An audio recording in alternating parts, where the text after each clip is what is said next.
ուժային և կոմունիկացիոն կաբելներն են, ուժային մասնակի կաբելներն են, որը ևս մոտ է, որ հնարավորությունները չունեին, որ ժամանակակից, որ բարձր մակարդակով կազմակերպեցին ցածր ստանալու Ես սենյակ ավելի սարը ջերմաշարով եկանում, որպեսզի ադմիրատորները տեխնիկան ավելի երկարად իմանա, իրան ավելի սարը ջերմաշարով։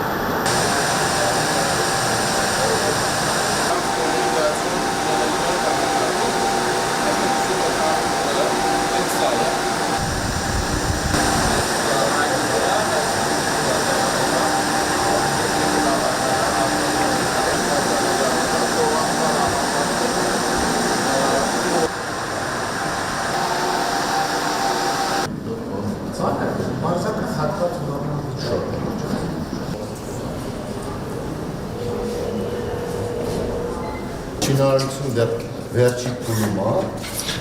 կառույցի մի մասը արդեն վերել ենք, մի մասը դժկաբերենք։ Ունենում ենք մի հատ այսպիսի տարածք ամբողջությամբ գրադարանում, որը երևի թե լավագույն գրադարանային միջավայրից մեկն է Հայաստանում, առանձնացված ընթերցասրահներով, լրիվ առանձնացված, այսպես հատուկ ուսանողների համար, այս տատիկով ասում ուսանողները ուղղակի տուն չեն գնալ այստեղից, ու նպատակն է դա, որ տուն չգնան։ Ու մենք գրադարանի աշխատանքային ժամերը սարքեցինք մինչև ժամը 9-ը, որ ես եկա ժամը 5-ին ուզածում գնում ենք տուն։ Իսկ դրանք ինչ են կապված է։ Երկուսը ջեներատորներն են, որ մշտապես պետք է հոսանք ապահովեն։ Այս երկուսը չիլերներն են, որոնք պետք է մշտապես այդ օդի նույն որացը ապահովեն։ Արհեստական բանականության էկոհամակարգը ընդհանրապես ասած կարելի է բաժանել 3 շերտերի։ Առաջին շերտում այդ նոր արհեստական բանականության մոդելներ ստեղծելն է։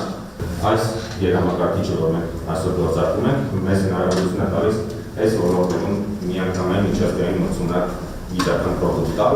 Այս տրամաբանության մեջ որը պետք է լինի մոտիվացիան, որ օրինակ մենք էլի բյուջեի միջոցներով ուրիշ սուպեր համակարգիչներ ստեղծենք։ Նկատի ունեմ, ձեր աշխատանքի ծավալը մեծացավ, մեծ հաշվով հնարավորությունը, որ Firebird-ի կարողությունները ձեզ հասանելի կլինեն, շատ մեծանում է, որովհետև այդ դեպքում ինչ իմաստ կունենա պետական բյուջեով նորից սուպեր համակարգիչներ։ Իմ կարծիքով իմաստ կունենա մենակ այն դեպքում, եթե լինեն նոր սերնդի համակարգիչներ, որոնց կոմերցիոն կիրառությունը դեռ ապացուցված չի, երբ որ մենք այս որոշումը կայացնում ենք այս առնելու, Firebird-ի հիմնադիրները դեռ չեն զգում, որ իրենք կկարողանան սա վաճառել, որ սրա մեջ չեն մտնում։ Ու այդ տարիների տարբերությունն է։ Մենք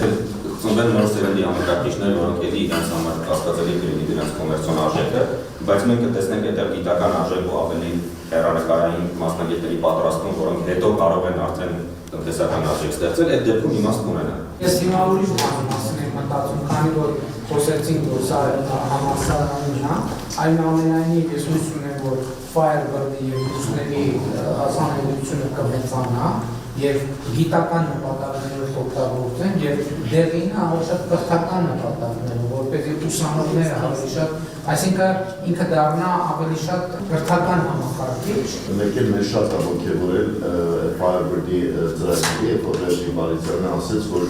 դրսի գիտնականները, որ ուզենան օգտագործեն այս ռեսուրսները, իրանք պետք է պայման դնեն, որ գան Հայաստանում ապրեն։ Իսկ իրանք գալով Հայաստան, մենք իրանք հնարավորություն կունենանք կրթական ծրագրերի մեջ ներգրավել ու նաև գիտական պրոյեկտների մեջ գրավել, ինչը կրկնակի և մուլտիպլիկատիվ էֆեկտ ունենա մեր համար կրթական